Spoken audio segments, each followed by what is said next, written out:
Welcome back, everybody, to Tavarua Island in Fiji, and you know what? After 7 long lay days, the waves finally popped up again and competition resumed out of cloud break for round 4, and what a round it was.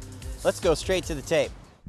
In heat number 1, it was Luke Stedman versus B. Durbridge in the early morning hours, and the conditions were pretty solid. Steady had a nice crack off the top early, getting off to a good start in this heat.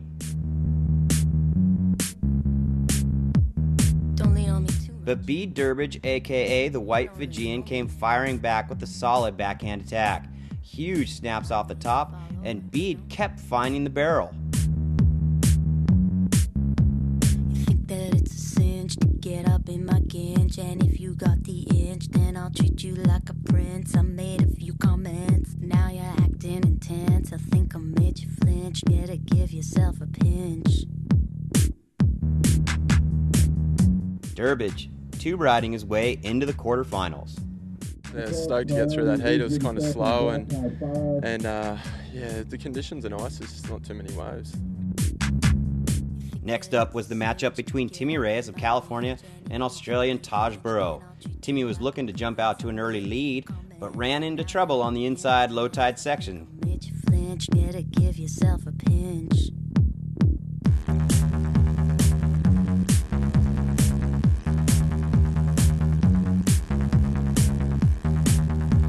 Taj jumped right back, answering, but had problems in the same area.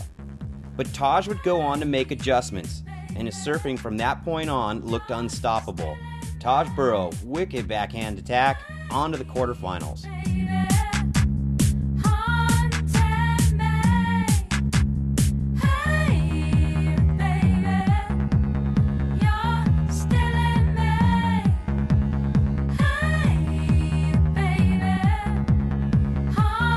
Everything definitely went my way, and I felt really warmed up towards the end of the heat and felt great. So yeah, I'm stoked to notch that one up.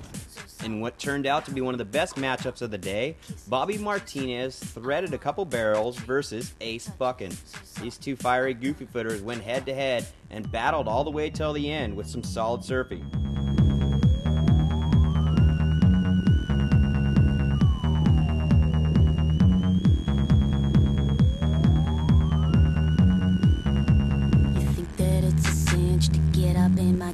And if you got the inch, then I'll treat you like a prince. I made a few comments, now you're acting intense. I think I made you flinch, better give yourself a pinch. Bobby jumped out to a commanding lead with this 8.5, a solid series of lip bashes, followed by a nice little 2.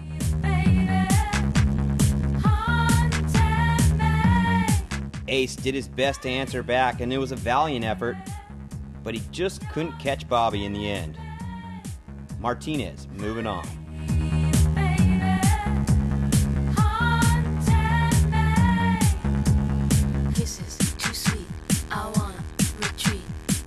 The next heat was the most anticipated heat of the day. Damian Hobgood, a 2-time Tavarua champion, versus Kelly Slater, no slouch himself. Hobgood, looking a little sticky, deciding to go with a little longer board this morning.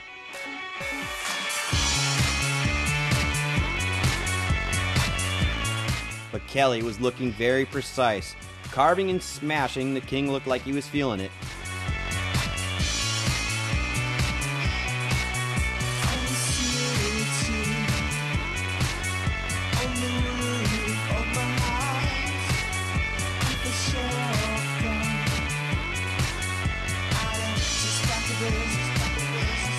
With conditions deteriorating rapidly, it was getting harder for Hobgood to respond as the tubes began to shut down.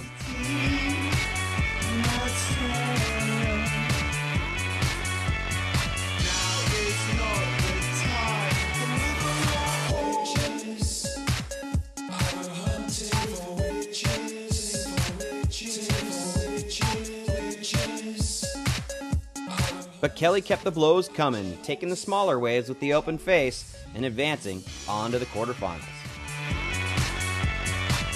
You know, nothing special, just sort of one of those standard, get a couple waves and hope you clinch it. It's a bummer when you know, two guys who have a good record out here come against each other, you know, early on. So it'd be nice to be more like in a quarter or semi.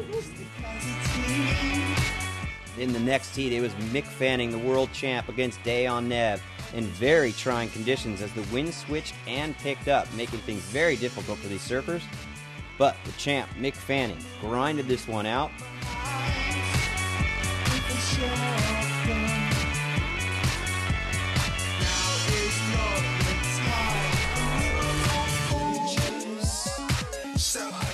Fanning sends Dayon packing and advances. Yeah, just tried to. I knew there wasn't many waves, you know, the heat before with Kelly, they only had a couple of sixes and Damian had a couple of fours or whatever. So I just knew I just had to get started early and really put the pressure on. Next up, it was Chris Ward versus CJ Hobgood, and Wardo jumped out to an early lead with a strong backhand attack.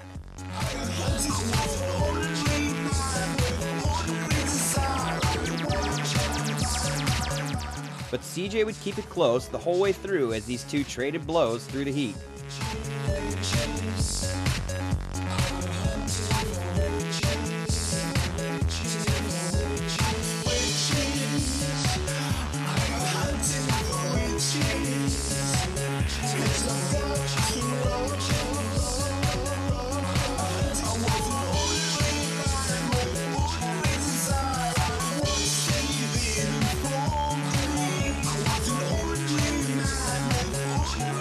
Then, in the waning moments, Hobgood scored this very hard-to-find tube in the afternoon froth and continued to rip this wave all the way into the quarterfinals.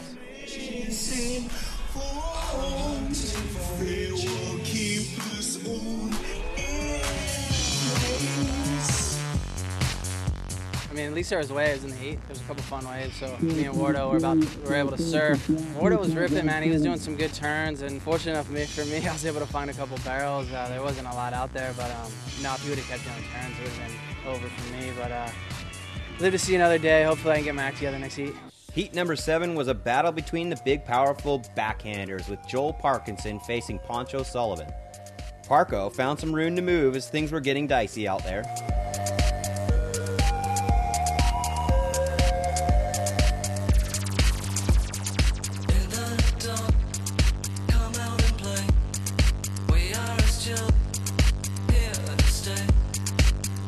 Parker was looking extremely smooth despite the fact that he was surfing in conditions that were anything but.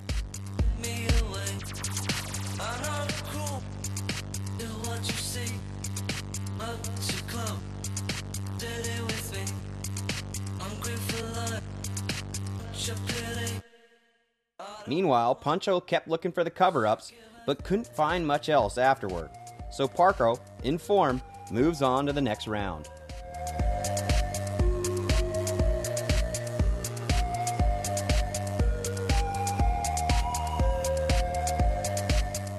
I kept my dream alive and it's still going.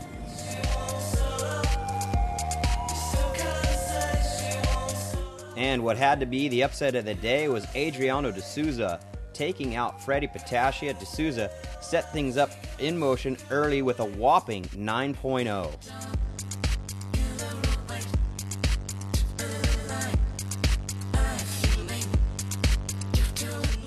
Of course, Freddie, never one to roll over, came firing back with some beautiful combinations.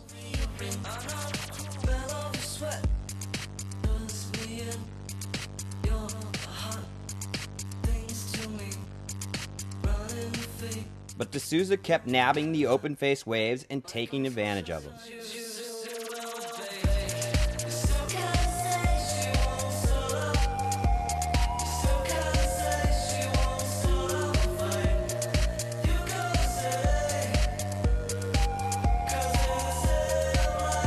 Freddie needed a 7.6 to catch him in the late going, but after a long wait, the judges decided this ride was only a 7.3, ending Freddie's run. Adriano into the quarterfinals. Yeah, really happy in this moment, so just have fun and still focus enough for quarters tomorrow, so hopefully tomorrow have a really good waves. So there you have it, another stellar day of competition here in Fiji. Round 4 now in the books, which means we're moving on to the quarterfinals, and there's some fantastic matchups coming up, starting off with B. Durbridge, who's ranked number 3 in the world, versus Taj Burrow, followed up by Kelly Slater and Bobby Martinez. What a matchup that one's going to be. Of course, right behind them, CJ Hobgood and Mick Fanning. And the final quarterfinal of the day will be Joel Parkinson against Adriano D'Souza. Competition looks like it could get underway right back here tomorrow. Stay tuned, everyone.